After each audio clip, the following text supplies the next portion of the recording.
How you doing today? So, first of all, I'm telling you, Chris is a rock star. I have the honor of working with him, so I am kind of working with him also on social media because he's the guy. Um, so, I want to start by telling you all my story because I think it's directly impactful to what I've been doing over the course of the years. So, and I won't go back too far, but I have to go back a little bit. So when I was 8 years old and my brother was 13, my father died. So I was raised in a predominantly single mother household. That's important because when that happened, I lost all interest in school. You know, it's hard to tell an 8-year-old how important fractions are when they've dealt with something like that. But then it continued. So I went to school, I went to high school, I was disenfranchised. I was not a serious student. I was very rebellious. So I don't know if any of you have seen the movie The Breakfast Club.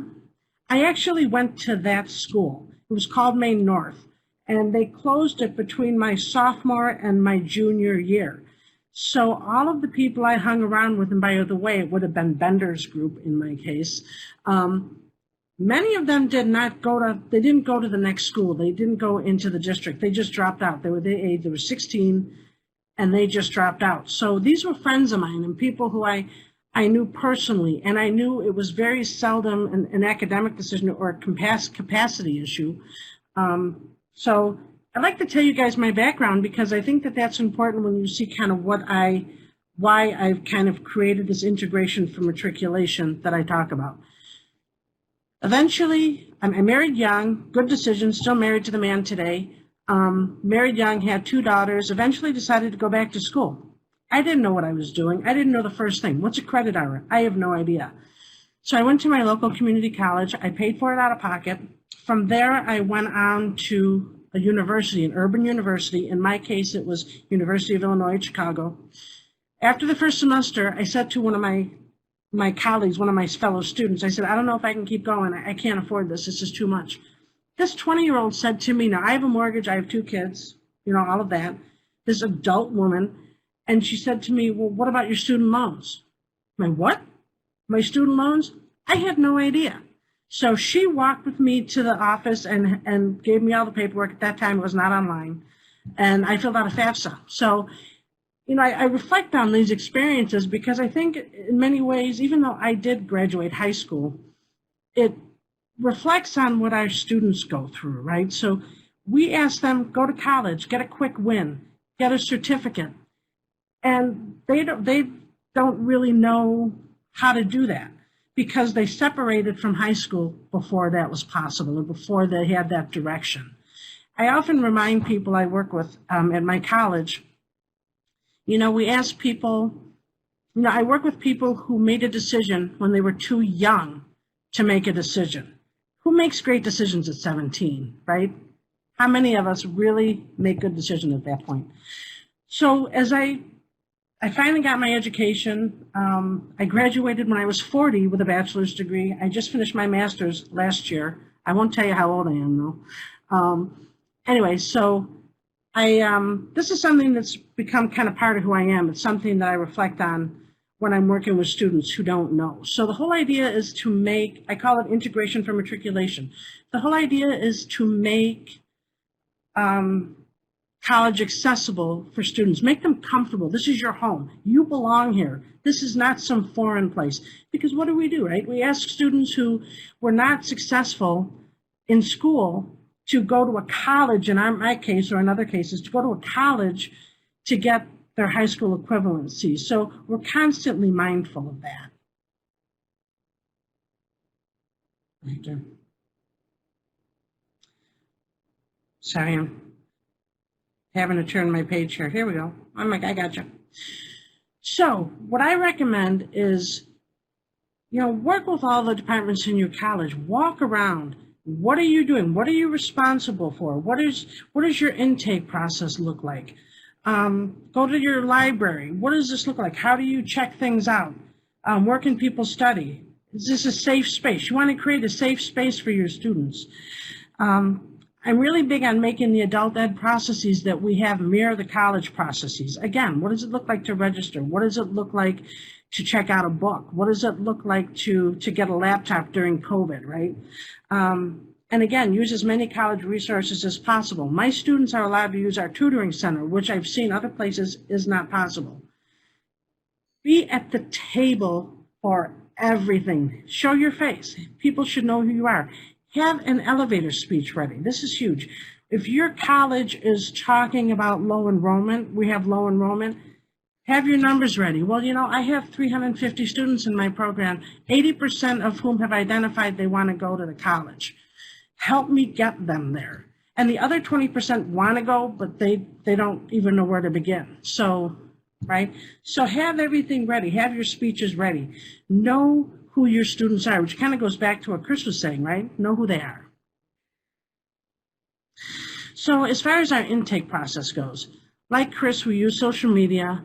The point of first contact is very important. What is that? That can be anything. That can be a phone call. That can be a walk-in. That can be an email. That can be a text. That could be a chat box that from your college. We are connected to our college website completely. Once they do that, they have to register for a, I have to look at my computer. It's very small, I'm afraid I'm having a hard time seeing it, hence the glasses. So they complete an application, and I want to be clear about this. The application is through the college. So everything that we do is through the college. So students are filling out the same application that college students are filling out. Once they identify as adult ed students, the application fills what we need, which is a little bit different than the college, right? Because of our grants. So, but it will fill all of that. Then what we do is the students, they fill out the application, then they have to register for an orientation. So typically, our orientation was in person. Right now, it's a little, different because we are in COVID. We can't all be together. But we do make that one-on-one. The staff calls the students. They talk to them. They spend time with them to see what they want to do, because we want to make sure that they understand that adult education is the welcome mat to the college and to their next opportunity. The third piece is they have to, well, that goes back to the orientation. So in our program, you have to apply and you have to do an orientation. Those are mandatory to be in the program. So you can't do one or the other. It has to be both. By the way, our TABE test, we do TABE, of course. Our TABE test is administered in the college's testing center. So once the students are ready to matriculate to the college, they've been to the testing center, they know the processes, they know they need an ID, they know where it is, they are even familiar with some of the proctors at times. So again, that fear is being eliminated because they've already done it. We help them do that. We walk them down there. This is where the testing center is. This is how you get there. Look outside, see where you are in orientation to the campus. So we make sure that the students are, at first, are never, ever alone, that we are supporting them. Once the students take their test, then they're going to begin class. Our coordinator calls them. This is where you've placed. This is what class you're going to be in. This is when you're going to be there. Now, right now, everything is remote. So the first day of class for us, following all of our social protocols, our students did all technology. The first day was all, this is Canvas. Again, college, right? This is Canvas. This is what you're going to use. So when we use Canvas, think about that again, right? We don't know how long we're going to be in this, but the students are going to be familiar with Canvas once they matriculate to the college. None of this is going to be new to them. It's all something that they've already experienced. Then our coordinator calls them, this is where you're going to be, first class, technology, awesome, they're great. What if I don't have a computer? Oh, well, we have worked with the college to make sure that our students have access to loaner technology. So that could be a laptop, that could be a personal MiFi, that could be whatever they need to succeed. So we want to make sure, again, that they have equal access to everything. As a matter of fact, we just got a technology grant, and I had to be very clear when I wrote it that we were going to be using the laptops as loaners so that there was no kind of confusion there. Once COVID is over, those computers will go into the lending library, not in adult ed, but in our actual library, so that students will learn how to check things out. They'll have all of the opportunity to take care of their needs as they slowly are, they have kind of called it the soft handoff into the college. So this is the first things that the students see. They contact us, point of first contact, we get their email, we send them this link. This is the online application. So this is the exact same thing that the college students see when they come in. So I want to look down here. It says sign in. This can be a little bit confusing, not just for our students, but also for the college students. And the college is aware of this, so they're actually looking at this right now. We always have to tell our students you want to go to sign up, right, so they can create an account for themselves. I'm a really fast talker. I hope I'm not losing anybody. Sorry. So this is our application. This is what we see on the back end, and it has all the information that we need for the adult ed program, all of the grant necessary information. It's a little bit different than what the college needs, because there's a question of citizenship that the college asks that we don't have to ask in adult education. But we handle that later at the back end once the student matriculates to the college. So here's the orientation piece. So before students, it reminds them, there's constant reminder. Once they finish the application, there's a reminder. Did you decide to schedule an orientation? If they do the orientation piece first, then they get a reminder saying you have to do the application. So we're constantly making sure that they're meeting those two requirements that we have to be in the program. What they get is very location specific. Watseka is a very rural area that we have. So if they want to go to an orientation in Watseka, that's where they're going to go. Riverside campus, then it's by us, which is the main campus. So then down here is actually kind of says, this is what you're going to do. You're registered for an orientation. This is when you're going to have to be there. So I'm going to take a minute here and I'm going to talk about what our orientations look like on campus, because I think that what we've done is kind of cool. So our students walk around with our coordinator. The students are meeting associate deans, so people who are running programs. We don't have deans at KCC, we have associate deans. So they're meeting people, they're meeting the health careers dean who takes them into a simulation lab. They're meeting our science dean who takes them into science labs. They're meeting our liberal arts dean who takes them into tutoring. They're meeting CTE deans who take them into the STEM guitar lab. We have a really cool class where students can build a guitar using science, technology, engineering, and math. Really, really popular. So it's not just us sitting in a room showing, videos of what they can do. It's walking around the physical space. This is where you belong. This is your community college. We want you here. It's also the associate deans saying the same thing. We want you here. They've started kind of a fun contest where they see who can give better swag, which is kind of fun to see. Now, as far as distance learning, so we are creating an online orientation that's very similar. We have asked all of the associate deans to say what they would say to our students using technology. So it's not the same as being in the space, but it is still those power holders, those stakeholders saying, hey, we want you here. We think you are important. So that's something really cool that I'm really excited about and really proud of, because that has changed. Instead of just sitting there and being passive learners, we walk them around. So this is the jot form that they fill out in order to register for an orientation. Everything we do is jot forms. We have access to the jot form so we can change it if we need to. Unfortunately, this form right now is not being as utilized as it could because we're not seeing everybody in person. But we are trying to make that one-on-one connection by talking to students as they contact us. So we are not in any way neglecting them. This is what we get that says that somebody's registered for an orientation, and this allows our coordinator to track who's going to be at a registration and who is not going to be. Again, very important, because you have to do both to be in the program. We also schedule all orientations for class time, because if you can't make it to an orientation, we have to have a conversation about whether or not you're going to be able to make it to class. So students in the email, they get a KCC email, they get a college email, which is really big for some of them. They're really excited about that. They get decision letter, just like now we all know, right? It's open enrollment, but it's still exciting, right? The cool thing about this is this on this side. Dr. Mike Boyd is our president, and we send them a letter to him that says, hey, we're excited you're part of the family.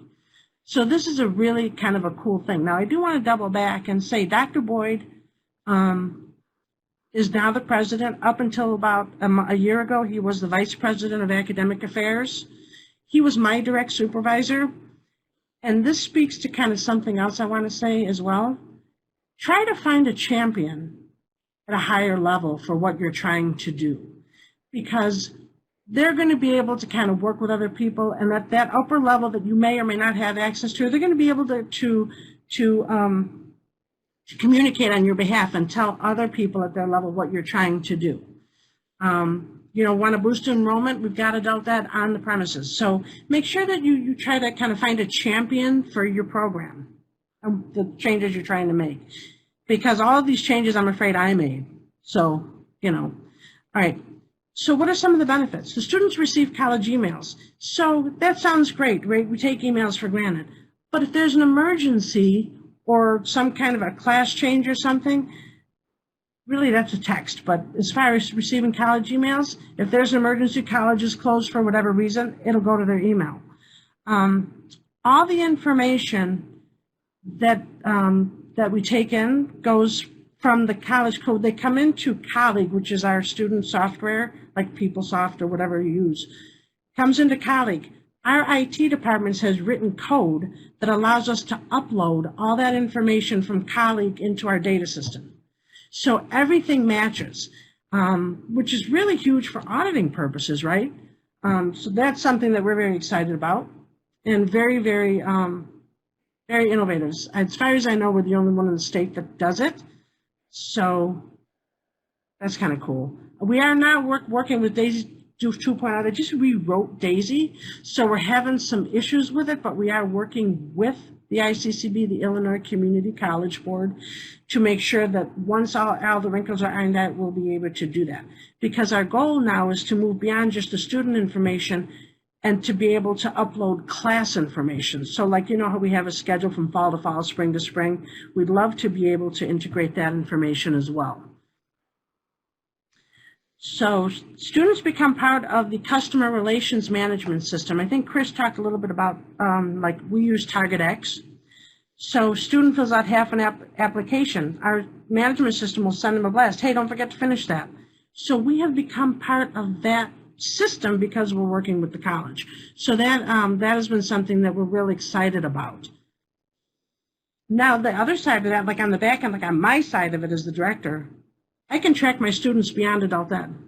If they stay at the college, I can track them beyond adult education. So my data looks really, really solid when I'm writing for a grant. So that is actually really cool. Moreover, I can also talk to the college about where my students are looking to go. These people are, because we do that right away. What do you want to do? What's your next step? So that's actually something that I'm really excited about, and something that, again, our IT department, I'm like best friends with our IT guy. So that helps, because he can tell me what they can do. Sometimes there are things that I'm grappling with, and he'll say, I can do that, right? So IT is amazing. So who should be at the table? You want to start this. I want to start having a conversation. Who do you bring to the table? Well, of course, you have to be at the table because you know what adult ed does. You know what is required. You know what you need for the grant. You know what you need for your data system. You need to be at the table. Somebody from ITS, somebody who can write a program, somebody who, make it somebody who is, hopefully very open-minded, maybe somebody who doesn't have a perception of adult ed, right? Because what do we know? We know that sometimes adult ed is seen as other, which is too bad, because these are folks who really just want a leg up. They want to fix a mistake they maybe made when they were 17, 18, and we just want to help them out. Someone from the registrar's office, we found this to be very, very important, because we wanted to make sure that everything we were doing, rather than nothing we were doing, was going to impact the college itself. That was really huge. Do you guys do this? How do you do this? This also became very important when we went to the other side of it and we started keeping our records via ImageNow so we can scan our student records. That became kind of really important to do it there too, because what is the college doing? The college is doing this. Well, why can the college do that? Can we do something similar? Again, it's that integration. It's doing the same thing. It's mirroring what the college does. Somebody from your marketing department, like Chris was talking about earlier, you know, you want somebody who is familiar with really good web page design to make sure that you can access all of that. So that's kind of the gist of what I'm doing. I also like to acknowledge the team I worked with because I think it's really important that they get credit because they work really hard. Greg Beglau is the coordinator of my program at Kankakee Community College, and he does all of the student intake, the orientations, etc. And Josh Gregoire is the gentleman who wrote the code that allows us to upload the information.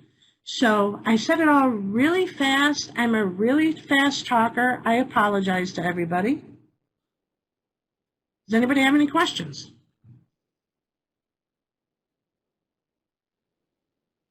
Thanks so much, Maggie. That was great. Thank you. And again, if anyone has questions, feel free to put them in the chat or come on mic.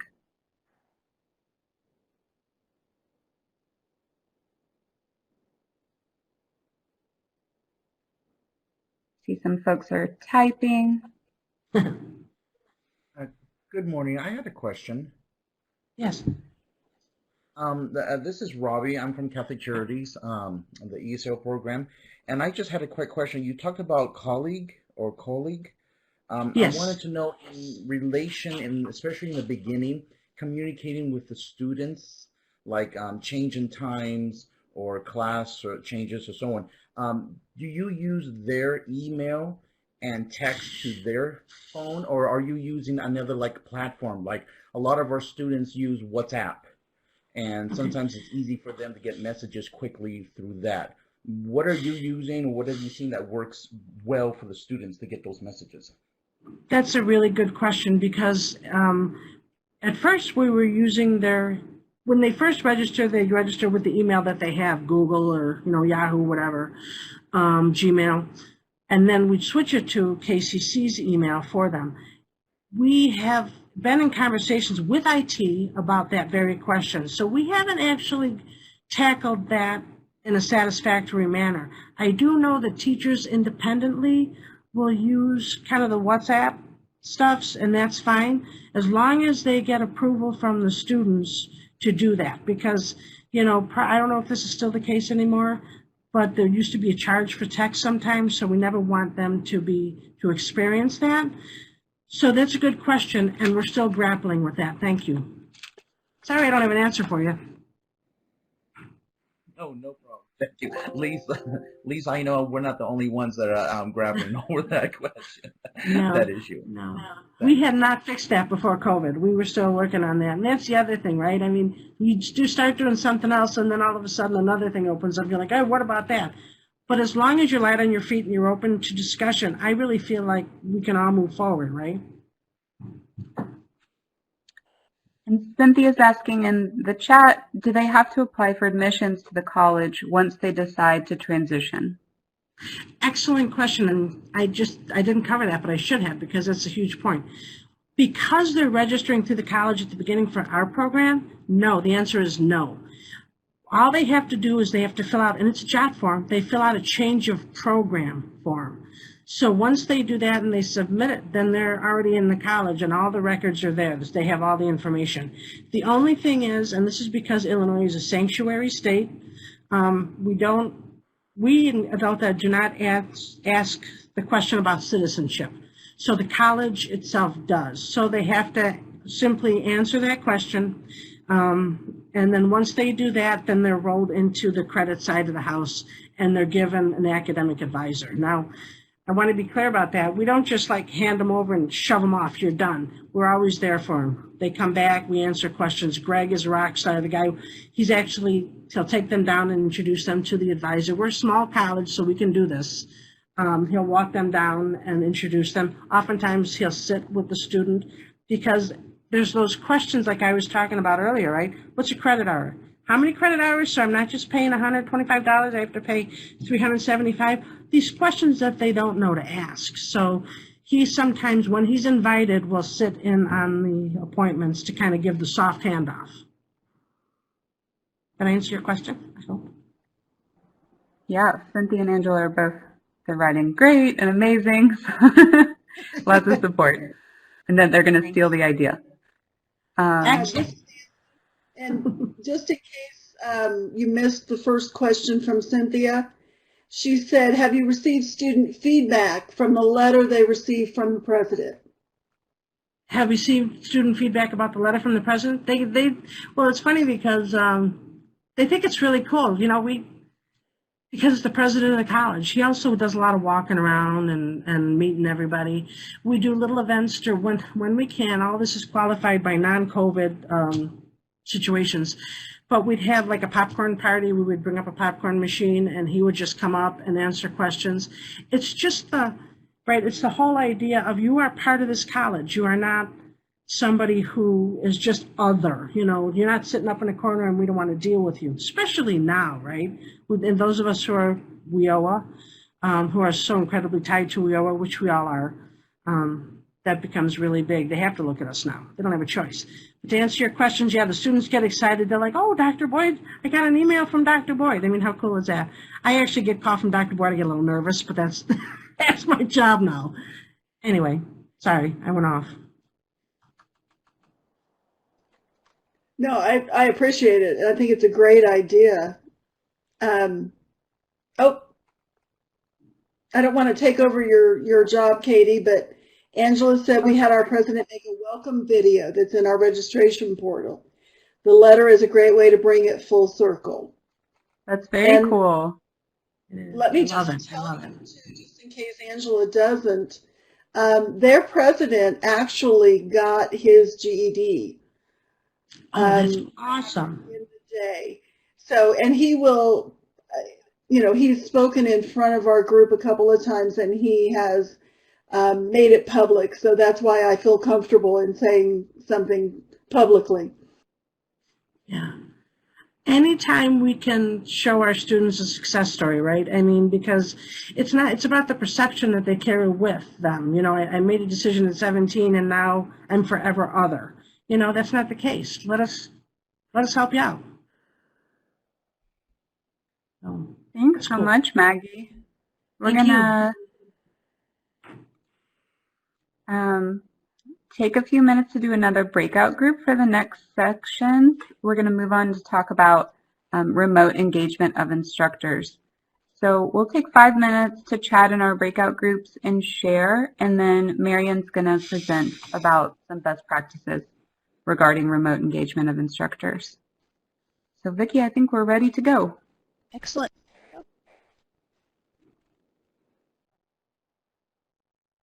Okay, welcome back, everyone. I hope you had a fruitful conversation. And if you could share with us what is working well in your program, if you have anything outstanding that you'd like to share about how you're keeping your instructors engaged.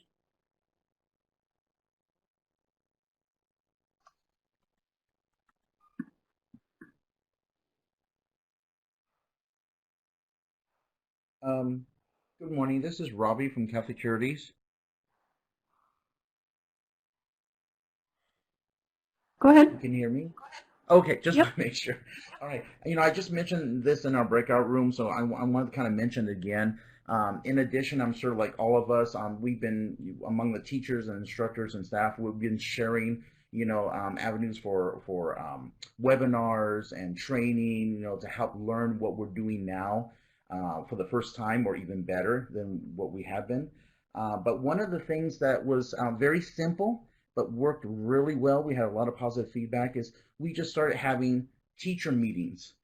We tried to shoot for every day at, like, say, 1 o'clock for about an hour, just to touch base, to see what's happening in the classrooms, what are some difficulties, what are some positive takeaways from what's been happening, sharing our ideas and looking to see how we can improve things. And again, I say it's a simple little meet that we do every day, but I've had positive feedback saying that, you know, this really helped us to keep that connection with our other teachers and other staff members and everything, to show that, you know, we're not out there isolated in in our houses with a computer screen. So that we're not alone, basically. So simple things can really mean a lot. So just wanted to add that. Yeah, perfect. Thank you. Yeah, that keeping that connection is really important. And I see in the chat there's some comments about keeping up with professional development and lots of Zoom calls. So I think that's great. Y'all are keeping up that connection with your teachers, and it is a good time to get in some extra professional development. And on that note, I'm going to pass off the mic to Marion, and she's going to tell us more about how to keep staff engaged from a distance.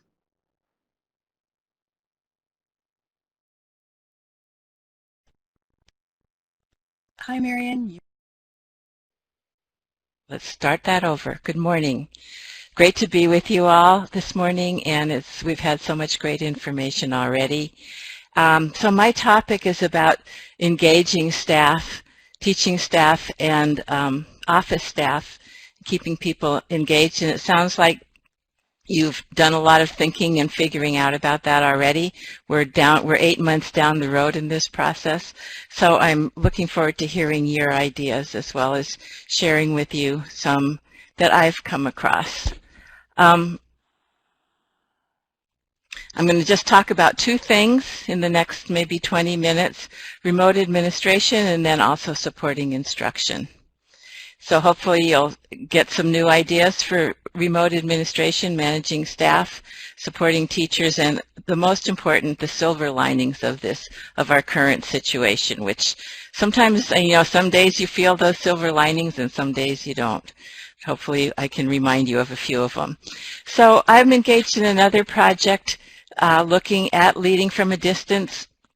And through that, I've had the opportunity to talk to quite a few state directors and other people that are dealing with this on a state level.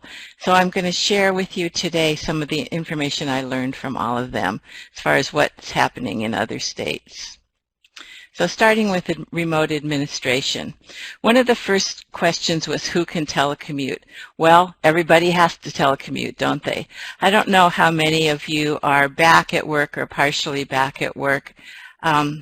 But it seems like a lot of us are still remote and maybe for quite a while, or maybe sort of going back and forth, coming back and then having to go back remote again. So it's an uncertain future. And so what we learned is pretty much everyone can telecommute. So it might have seemed in the beginning like the people in the front office who answer questions and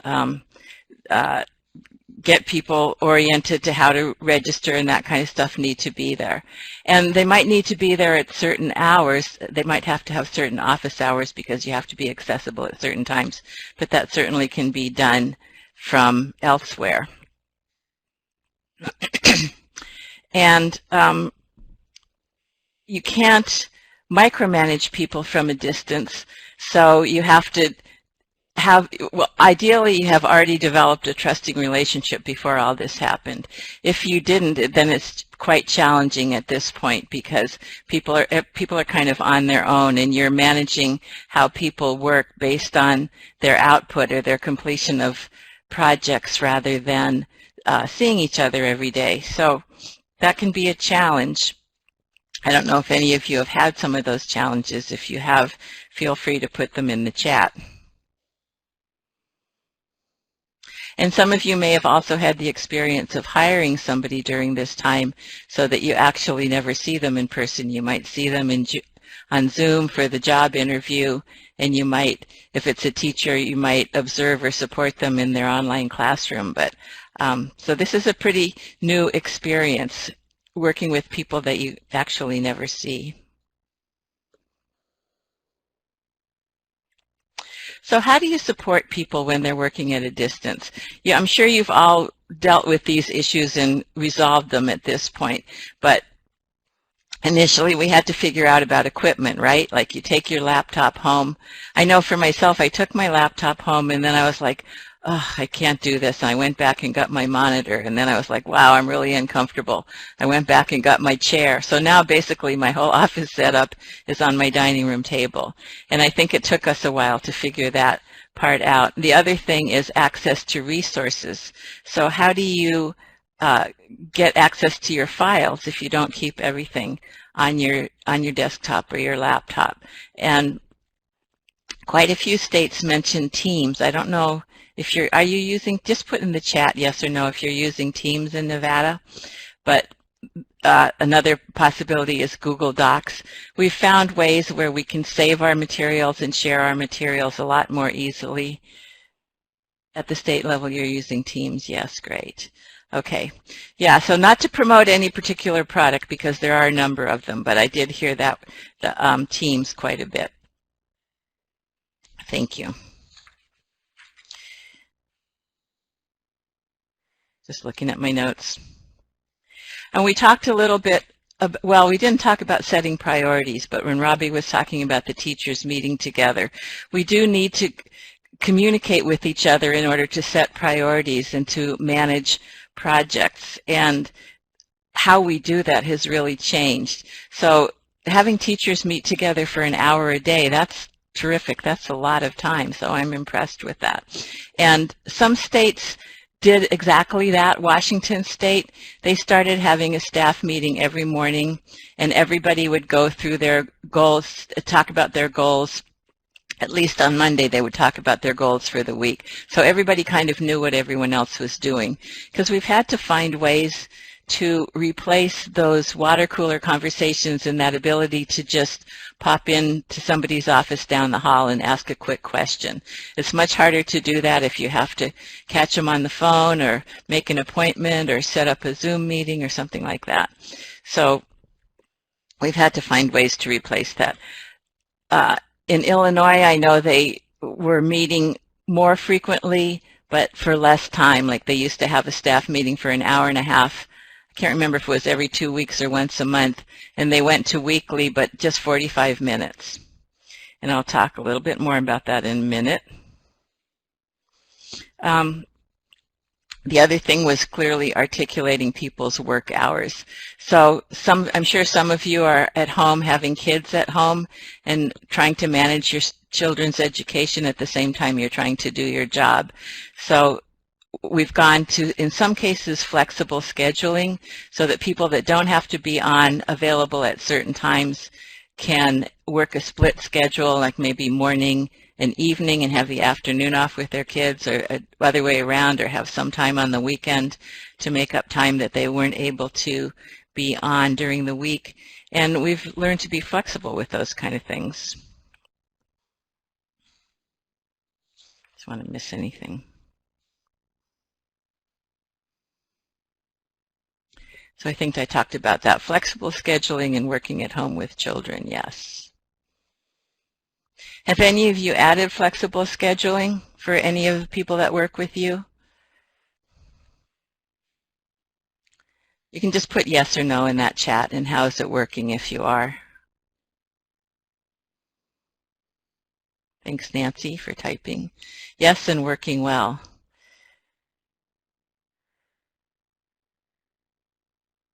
It works for the most part, okay. Well, that's probably par for the course, right?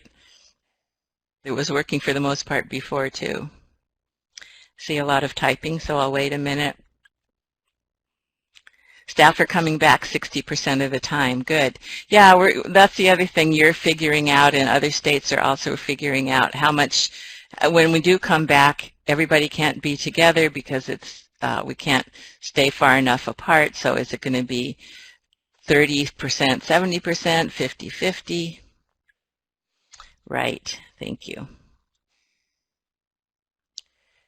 Team meetings almost daily using Teams. Thanks, Rose. Yeah, so we've really learned to meet in different ways for different amounts of time. I'm going to talk a little bit. This is from Cheryl Hart, State Director in Arizona, and she talked about the different ways of communicating with staff and how they how each works, and then I'm going to show you a little video also. But, you know, she talked about email, and some of this might be obvious to you, but it was useful to me to sort of review how we actually use email, because in this situation that we're in now, it's easy to get overwhelmed by email, and then stuff just gets lost in your inbox. And if it's like 3 feet, you have to scroll 3 feet down to find it. You never see it again. So these are her recommendations for using email. Oh, forgot my webcam. The first one is to be intentional about who you're sending to and who you're CCing. Like, don't include everyone in everything, because just assume that everybody's a little bit overwhelmed. The second thing is, if you have a specific time frame, like you need a response, to put that in the subject line so that people know right away, okay, I actually have to read this one. She suggested using a read receipt for things like that are critical. I don't know if any of you do that. I almost never do that, and I sort of don't like it when people do it to me, but I can see the need for it, that, you know, sometimes you need to know this, or you need to be able to show that somebody received a communication. Don't forward everything, be selective. And the other thing was, be short and succinct. When you open an email and there's 3 long paragraphs in there, you're often not going to have time to read everything, and people don't read everything. So don't bury important information in the middle of a paragraph.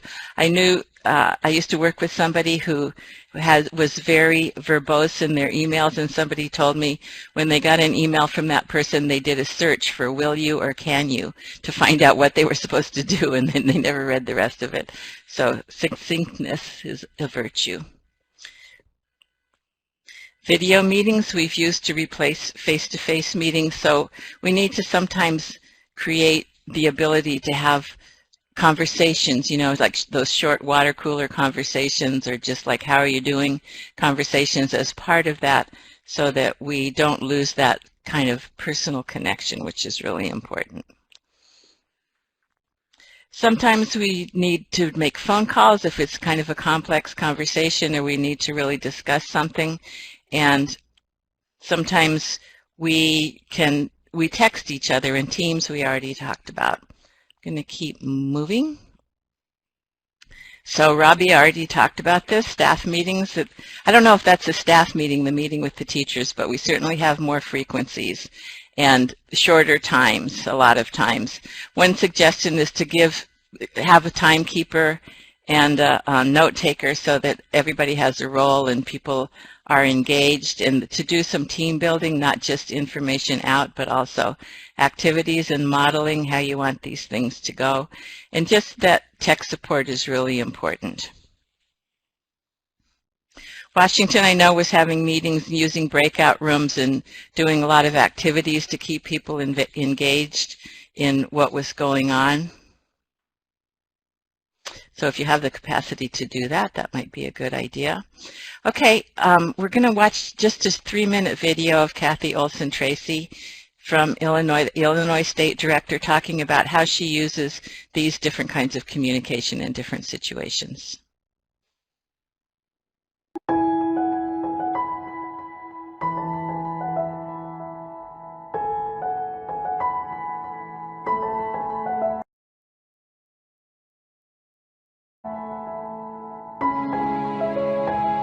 The information about communicating with staff has been a very interesting thing. We're communicating through our web conferencing tools, through conference calls, and through text messaging. So we've gotten a way that we are very in touch with each other, but it's all through electronic resources and tools, whether it's a phone call, a text message, an email, or a web conferencing tool. So we're using every tool at our disposal to stay connected with our office teams and our constituents as well. But it's been a very interesting process, and it's taken a lot of strategic planning on our end to make sure that our services are not disrupted across the board. So the staff meetings happen every couple of weeks through either a conference call or a web conferencing tool. The web conferencing tool is used if I want to share documents, or we all want to see the same thing at the same time. The conversation phone calls are just when there's a staff update and just letting people know what's coming up. So those are the tools that we use. We also summarize those with an email afterwards so that people kind of remember the highlights of what we talked about. So there's kind of an email agenda first, the actual meeting, and then the follow-up that happens, and we do that every 2 weeks. I have a group text with all of our team members in my department, and things can be sent out. Sometimes text messaging works very quickly when I have a very quick question. It substitutes that idea of walking away from my office to somebody else's desk and saying, hey, I have a question about XYZ. And it allows me to get that information. Or, hey, can you hop on a phone call and I have some questions for you, and we can get together and schedule that time to talk. It's a little faster, I think, than the email if something is pressing or that I want a quick answer to. And so that happens often, pretty regularly. Now, the downside of that, quite honestly, is that, you know, there is no real boundary between work and home. One of the things that I've learned and that we do is that weekly, just kind of a touching base. How are you doing? And not every conversation that I have to have with our team members is work related. Coming into my office, we used to walk in, we would say our good mornings, we would, you know, hi, how was your day? What did you watch on TV last night? Whatever the conversation was, we had that connection. And now that we're all remote, that lack of that personal connection. So I've worked really hard with our team members to make sure we're still doing that, to make sure that some of the text messages are just fun. Hey, I saw this cute meme, or hey, how are you? Or, you know, just those conversations to kind of replicate what happens in the office, to make sure that not every conversation is 100% only work related. Those relationships are key. They're key to a good work environment. They're key to positive relationships with your team. They're key to workflow issues.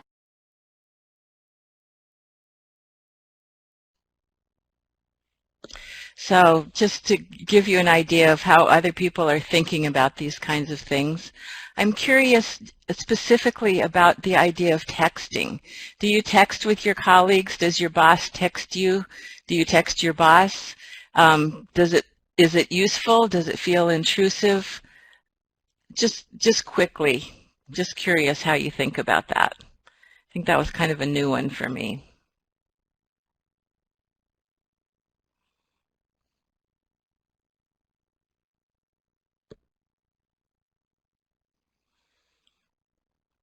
See, you're typing. Thank you. Dave, yes, yes, you all do it. You like it. Doesn't feel intrusive, it's fine. Okay, like some people have group texts that they do in certain situations. Colleagues text all the time. Okay, so texting isn't an issue, it sounds like. Great. Using Google Hangouts to chat, nice. Yeah, I've seen people just using Hangouts or Zoom or some other platform just to hang out together while they're working, not necessarily talking or accomplishing anything, but sort of replicates that situation where you can just ask a question without a big production. So thank you. Thanks for that. Okay, so some silver linings about staff working remotely. Some people say it's been a nice discovery to find out that they could work from home.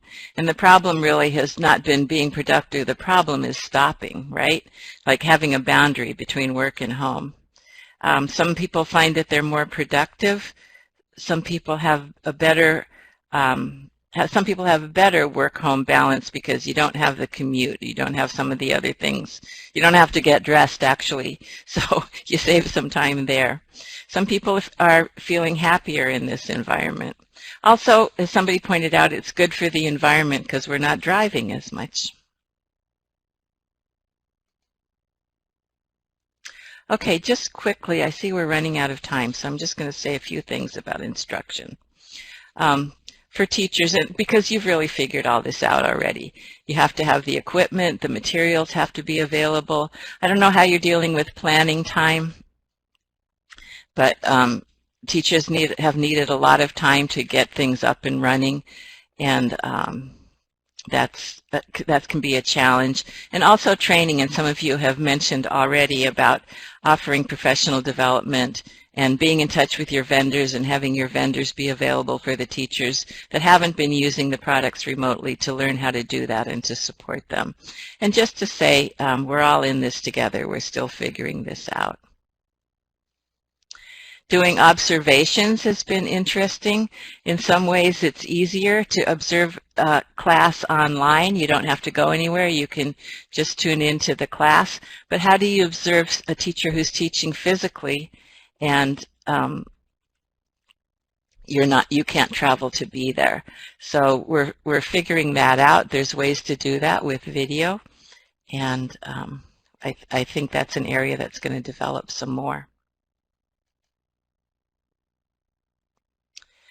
I would love to hear your other lessons learned, questions, and suggestions. I know we're at the end of our time, so just go ahead and put those in the chat, and I'll keep an eye on them while I keep going so I can wrap up. So we have more teachers participating in professional development. I don't know if you found that, but certainly for professional development offerings that are online, it's easier for people to attend, and so a lot more people are attending. Obviously, there's no travel costs, and I've really been appreciating that we have things recorded, so if you can't make it at the time, you can catch up later.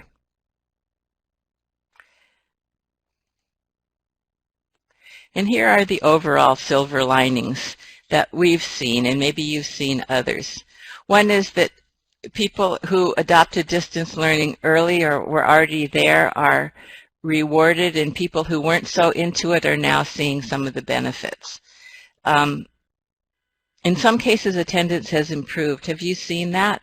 You can just give me a yes or a no, but you know, for students, in the same way that some things are more convenient for us, for our students, if they don't have to travel, if they don't have to make it from work to home or whatever, or to the class, they can attend more or more regularly.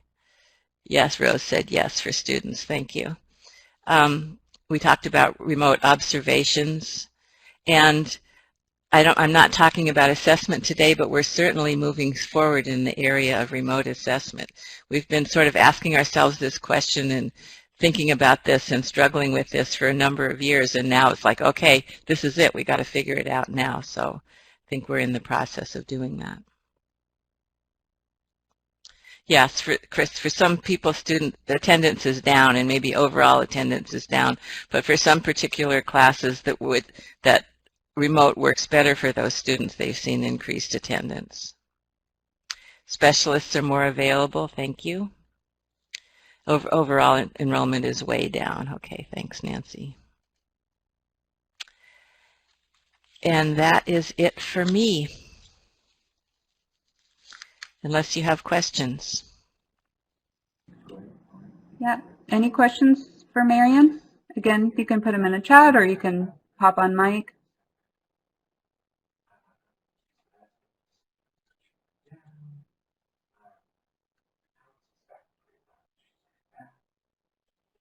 Okay. Well, thank you, Marian, so much. That was really helpful.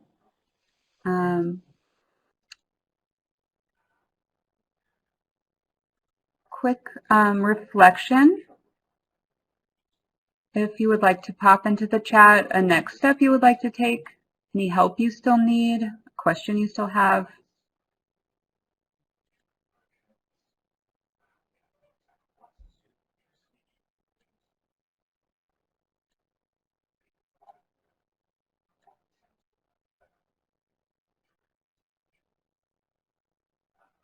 Lauren says her next step is to advertise enrollment periods in local Facebook groups. That's great.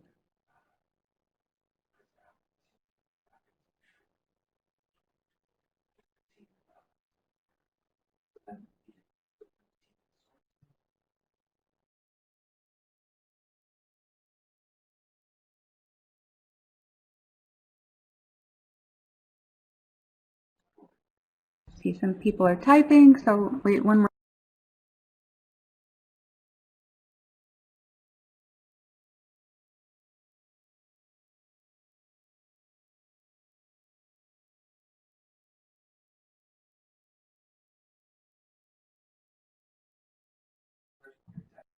Angela is going to ask for a letter from the president. That's great. It's a good next step. Okay. And I wanted to leave y'all with some resources. So the COABE site has a really great section on COVID-19 resources and distance learning resources. I'm going to pop that into the chat. Also,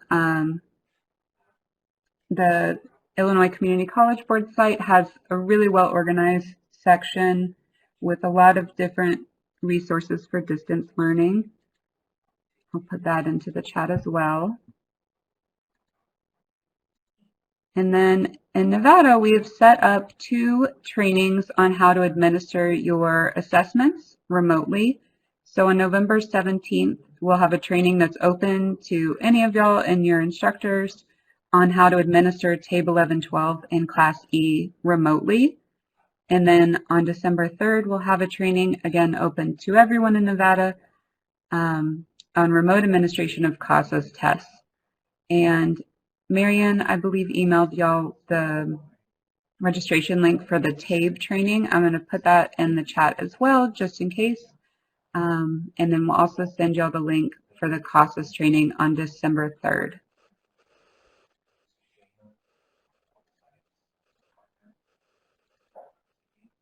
And Nancy will be making a cameo in our November 17th training to give any updates on state policy regarding remote administration.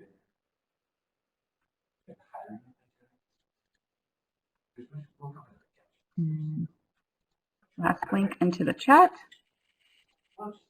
Okay, and just a reminder, as always, if y'all want any tailored or one-on-one coaching, professional development, technical assistance, please reach out to Marianne. We're happy to help in any way.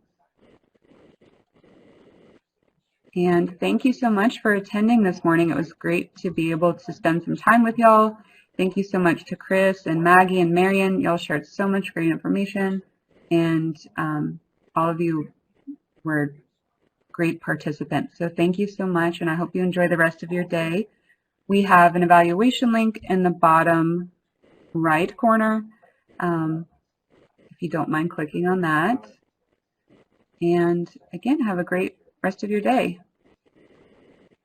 Thank you, Katie. You did a great job organizing this and facilitating for us, so we appreciate all that you've done. Yes, thank you very much to the whole AIR team and to our guests from Illinois.